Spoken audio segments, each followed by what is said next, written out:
ময়মনসিংহের মুক্তাগাছায় অবৈধ কর্মকাণ্ডের অভিযোগে একটি বাড়ি ঘিরে বিক্ষোভ ও ভাঙচুরের ঘটনা ঘটেছে। মঙ্গলবার বিকেলে উপজেলার তেরিপাড়া গ্রামে উত্তপ্ত পরিস্থিতির সৃষ্টি হয়। এলাকাবাসীর অভিযোগ, দীর্ঘদিন ধরে এই বাড়িতে চলছিল অসামাজিক কার্যকলাপ। ঘটনার এক পর্যায়ে পুলিশ হেফাজতে থাকা এক অভিযুক্ত পালিয়ে গেলে বিক্ষোভে ফেটে পড়ে স্থানীয়রা। বিস্তারিত ময়নুল হকের পাঠানো ভিডিও চিত্রে জানাচ্ছেন লীলিমা আক্তার।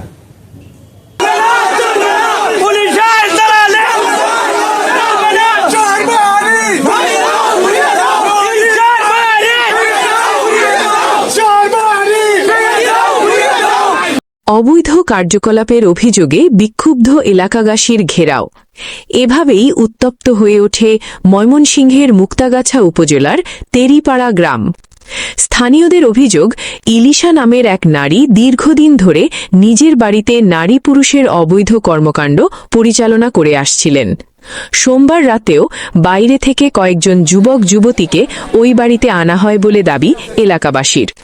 খবর ছড়িয়ে পড়লে মঙ্গলবার সকাল থেকেই বাড়িটি ঘিরে রাখে স্থানীয়রা।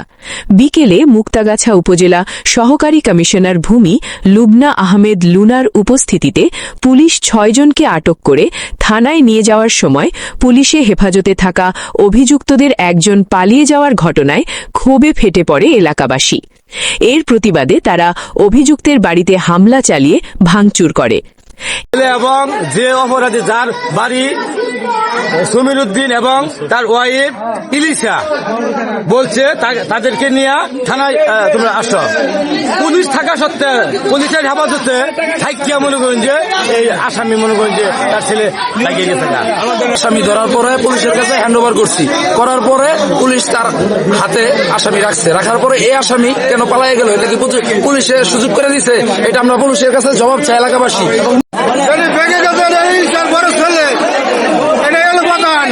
ভাগলো কিভাবে?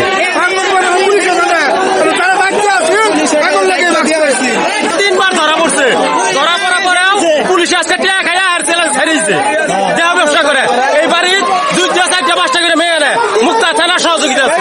এলাকাবাসী অভিযুক্ত নারী ইলিশা বলেন, আমার বিরুদ্ধে যেসব অভিযোগ আনা হচ্ছে সব সত্য না, আমাকে পরিকল্পিতভাবে ফাঁসানো হয়েছে।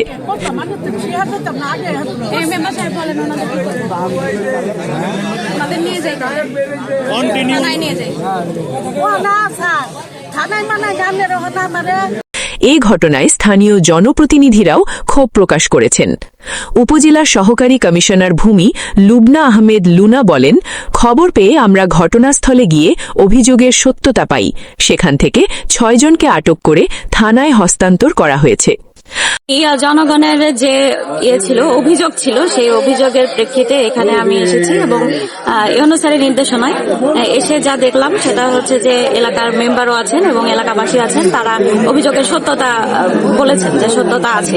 সেই প্রেক্ষিতে আমি ওনাদের নিয়ে যাচ্ছি থানায় এবং ওনারা একটা অভিযোগ দাখিল করবেন অভিযোগের প্রেক্ষিতে, এবং এই অনুসারের নির্দেশনা অনুযায়ী স্যার একটা ওনাদের যে চাওয়া পাওয়া সেই অনুযায়ী আইন অনুযায়ী যে ব্যবস্থা হয়, সর্বোচ্চ যে ব্যবস্থা হয় সে ব্যবস্থা প্রশাসনের পক্ষ থেকে নেওয়া হবে, উপজেলা প্রশাসনের পক্ষ থেকে নেওয়া হবে। ধন্যবাদ। আসামি পালিয়ে যাওয়ার বিষয়ে মুক্তাগাছা থানার ওসি লুৎফর রহমান বলেন, বিষয়টি শুনেছি, তবে যে পালিয়েছে সে মামলার এজাহারভুক্ত কোনো আসামি না। এরপরও বিষয়টি তদন্ত করে দেখার কথা বলেছেন এই কর্মকর্তা। এলাকাবাসীর দাবি, দ্রুত ও নিরপেক্ষ তদন্তের মাধ্যমে জড়িতদের দৃষ্টান্তমূলক শাস্তি নিশ্চিত করা না হলে ভবিষ্যতে এমন পরিস্থিতি আরও ভয়াবহ রূপ নিতে পারে।